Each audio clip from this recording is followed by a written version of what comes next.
Rodriguez Marcos, President of the Republic of the Philippines, and to invite him to address the Assembly. Mr. President, Excellencies, I am Ferdinand Marcos, and I am the President of the Republic of the Philippines. I stand today on behalf of 110 million Filipinos. At this time of crisis and opportunity, I bring with me the spirit of their enduring commitment to the ideals of our United Nations.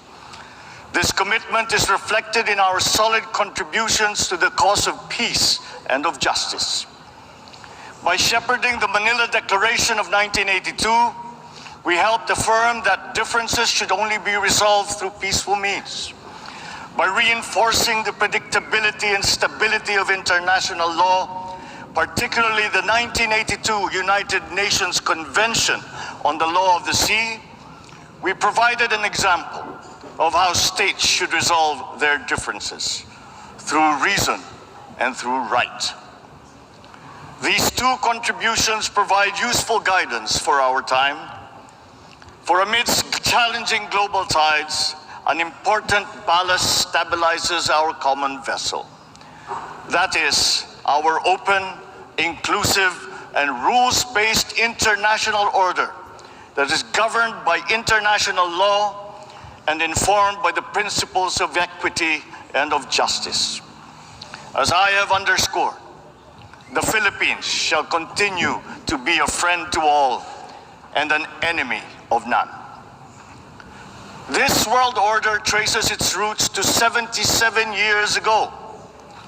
Your first Asian predecessor, Mr. President, General Carlos P. Romulo, called on our leaders then to make this floor our last battlefield, to determine in this hall whether humanity is to survive or be wiped out in another Holocaust. Our peoples chose survival. They chose cooperation. They chose peace. And by doing so, they made history. Today, history once again calls to us to make these choices. We are confronted by tectonic shifts that will inform the ebb and flow of this coming century. Of these, I see four challenges to the continued survival of our global community. First is climate change. The time for talk about if and when has long since passed. It is here. It is now. Climate change is the greatest threat affecting our nations and our peoples. There is no other problem so global in nature that it requires a united effort, one led by the United Nations. The effects of climate change are uneven and reflect an historical injustice. Those who are least responsible suffer the most. The Philippines, for example, is a net carbon sink. We absorb more carbon dioxide than we emit. And yet, we are the fourth most vulnerable country to the effects of climate change. This injustice must be corrected, and those who need to do more must act now. We accept our share of responsibility and will continue to do our part to avert this collective disaster. We call on the industrialized countries to immediately fulfill their obligations under the United Nations Framework Convention on Climate Change and the Paris Agreement to cut their greenhouse gas emissions, provide climate financing and technology transfer for adaptation for the most vulnerable and developing countries, to lead by example. We look forward to concrete outcomes at the Conference of Parties in Egypt later this year. When future generations look back, let them not ask why we did not take this opportunity to turn the tide.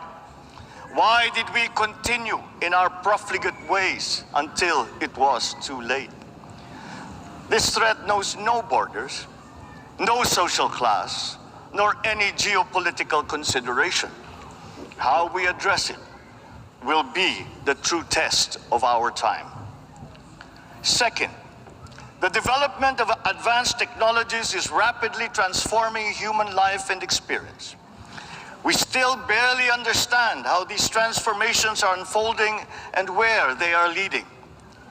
The imminent diffusion of these emerging technologies could solve many of our old problems, but they could also disrupt our political and social orders. Our governance structures must keep up. Third, widening geopolitical polarities and sharpening strategic competitions are transforming the international political landscape. A profound lack of trust is putting enormous strains on our multilateral system. Our very charter is being violated around the world as we speak. In Asia, our hard-won peace and stability is under threat by increasing strategic and ideological tensions. These behoove us to uphold the ideals that led to the establishment of this Parliament of Nations, and to reject any attempt to deny or redefine our common understanding of these principles. Even as we grapple with these new long-term shifts, we remain beset by an unresolved problem. Inequalities and inequities within and among countries continue to persist, and they continue to demand urgent action. Therein lies our fourth transcendent challenge. This injustice was evident during the pandemic, when the richer nations immediately received vaccines at the expense of the have-nots. We see, for example, the dangers of this lurking in the persistent digital divide and in ballooning debt burdens. As we awaken from the economic stupor caused by the pandemic, we must reinvigorate the world economy. We must use public and private resources to encourage the expansion of trade, investment, and technology transfers to accelerate development. Knowledge and intellectual gains must flow freely to allow those lagging behind to catch up. Sustainable development will be hampered to the detriment of all if existing structures in the global economy remain unreformed. Mr. President, in these past 3 decades, Filipinos have achieved significant strides on our path to sustainable development. Despite the challenges of the pandemic and the global economic upheavals, we remain on track to reach upper middle income status by next year. With steady investment in food, public health, education, and other social services, we expect to become a moderately prosperous country by 2040. I am confident that we will achieve this vision. Yet, no nation stands alone. The achievement of our national ambition requires a global environment that creates conditions that allow all nations, including ours, to thrive in peace. We need the United Nations to continue to work, and we, the Philippines, are determined to be part of that solution. The Philippines did not hesitate to donate to the COVAX facility that helped provide vaccines in many parts of the developing world. Multilateralism and international cooperation do make a difference. Filipino health workers were at the front lines in many countries to curb the spread of the virus, risking and oftentimes sacrificing their own lives to save those of others. We have always been an optimistic and courageous nation. Despite the enormity of these challenges, we believe that solutions are within our collective grasp.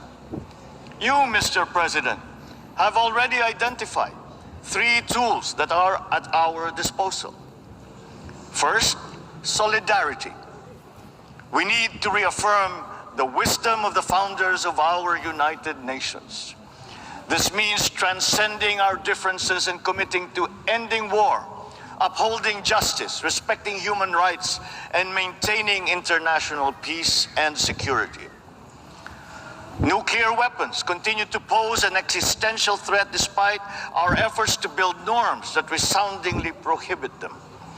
We must reject the notion of deterrence and remain committed to decreasing the global stockpile of these weapons.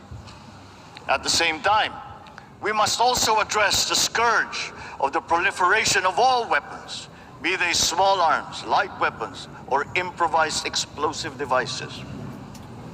Our work must also focus on ensuring that the international system remains fair, not only for all states, but more importantly, for all peoples. This system must work for the most vulnerable, especially the marginalized, migrants, refugees. The world has witnessed the enduring contribution of migrants in the fight against this pandemic. We still dream of an end to the disturbing incidents of racism, of Asian hate, of all prejudice. The Philippines United Nations Joint Program on Human Rights is an example of a constructive approach that puts our people, not our politics, at the center of this work. It provides a model for revitalizing the structures that facilitates solidarity between the United Nations and the sovereign duty bearer. Our continued solidarity will also benefit from a reformed and more inclusive Security Council and an empowered General Assembly that can hold the Council to account. At the same time, the United Nations must forge ahead with its flagship tradition of global peacekeeping. My country's experience in building peace and forging new paths of cooperation can enrich the work of the Security Council, and to this end, I appeal for the valuable support of all UN member states for the Philippines' candidature to the Security Council for the term of 2027 to 2028. Our success in the Bangsamoro Autonomous Region of Muslim Mindanao in the south of the Philippines is a centerpiece of these efforts. The peace that we have forged after many decades of conflict among warring factions and clansmen demonstrates that unity is possible even in the most trying circumstances. Inclusive dialogue involving all stakeholders, including women, the youth, faith leaders, and civil society, conducted with patience and good faith, has produced a credible and solid foundation for self-government that paves the way for lasting peace and sustainable development. We take the same approach in Asia. The Philippines builds partnerships for peace and development through dialogue, including through interfaith and interreligious dialogue, especially through ASEAN. In the face of great diversity, we believe that partnerships form the bridge to unite all of us in promoting peace and stability in the Asia-Pacific region. Our global community is only as strong as we make it. We need to ensure that all nations, especially developing countries, are equipped with the tools they need to navigate the uncharted waters of this century. This requires a transformative development agenda. We therefore welcome the Summit of the Future next year as an opportunity to collectively roll up our sleeves and chart our common path. Second, sustainability. We must seek solutions that preserve our planet. These solutions must transcend our time and win the future for the succeeding generations. We crafted the 2030 Agenda for Sustainable Development as a platform of unity where our societies can build a future that is resilient and that is inclusive, where our people can be healthy, happy, and secure. This requires investment in food security, the fragility of which has been clearly demonstrated by the pandemic and the conflict in Ukraine. We need to take concrete steps towards a modern and resilient agriculture. For food is not just a trade commodity, nor is it just a livelihood. It is an existential imperative and a moral one. It is the very basis of human security. To attain food self-sufficiency and security, we are providing innovative solutions and financial support to farmers and fisherfolk to adapt new technologies and connect to national and global value supply chains. We look forward to forging cooperation with the UN and our partners to boost agricultural productivity and food security. As host to 17 UN agencies, programs and funds, the Philippines strongly supports reforms to ensure that the UN development system delivers as one through its UN country team. Water connects our world and sustains our existence, but it is also a finite resource that requires our stewardship. Equally important, our biodiversity must be protected amidst the continuing challenge of climate change. We must enhance our cooperation in these areas. But sustainability also requires development policies that go beyond the traditional metrics. We already know that the gross domestic product is an incomplete measure of progress and that vulnerability is multidimensional. Our development agenda must also take into account the interest of all developing nations, including middle-income countries where the majority of the world's poor live. At the same time, sustainability means equipping our people with the tools they need to meet the challenges of the fourth industrial revolution. Investments in education are key, and my administration is prepared to make such investments. The Philippines notes with appreciation the Transforming Education Summit held earlier this week, at which these subjects were taken up. There is perhaps no greater renewable resource than the creativity and innovation of our young. We understand the value of harnessing our people's talents by creating a robust and creative economy. We will continue to work with partners in promoting this at the international level. Finally, science. Knowledge and discovery remain the keys to unlock the potential of our dynamic future. Encouraging our young people's curiosity, honing their skills, and protecting their intellectual properties are important investments. Humankind is pushing back its horizons, both in the digital world and out in our physical universe. Access to these domains is an inalienable right of all nations, as are peaceful uses of all existing and emerging technologies. The Philippines is preparing for the future by laying the governance framework that will allow us to harness the power of renewable energy, develop the capacity to utilize the life sciences, such as medicine and virology, pursue digital solutions towards a more modern economy, and expand our presence in outer space. But we also need to update the global structures that facilitate international cooperation on the peaceful uses of nuclear energy, biology, chemistry, to name but a few. At the same time, we need new structures to govern rapid advances in other areas. We need to start by defining the norms of responsible behavior in cyberspace and outer space, and forming legal rules that will prevent the weaponization of artificial intelligence. The diffusion of cutting-edge technology across the economy is promising, but they could come at a cost. Our development agenda must consider the possible displacement of human labor as a result of advances in automation. We must prepare our economic structures for this. We should start building the necessary supports for those sectors affected. Mr. President, the transcendent challenges of our time are as consequential as those that faced us 77 years ago when we founded this august body. We are indeed at a watershed moment. one that requires a refounding of these, our United Nations. Mr. President, Your Excellencies, the world is ready for transformation. It is up to us as leaders of our nations to move and shape that transformation. The future beckons, and we can embark upon that journey as single nations or as a world in harmony. I say, let the challenges of one people be the challenges for all nations.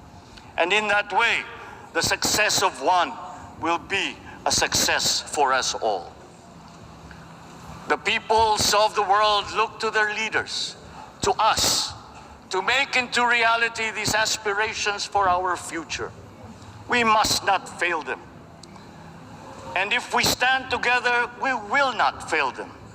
If we stand together, we can only succeed. Let us dream, let us work for those successes for all our nations united. Thank you and good day.